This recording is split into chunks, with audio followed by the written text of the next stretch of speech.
त हाम्रो अर्जुन भतिज हुनुहुन्छ है।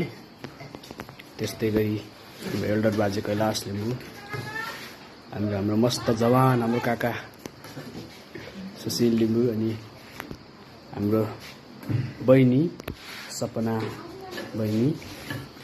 अनि हामी आज यो साङ्ग्रिला रिसोर्ट स्थित खरुवा खोलाको छेउमा छौँ। अनि भर्खरै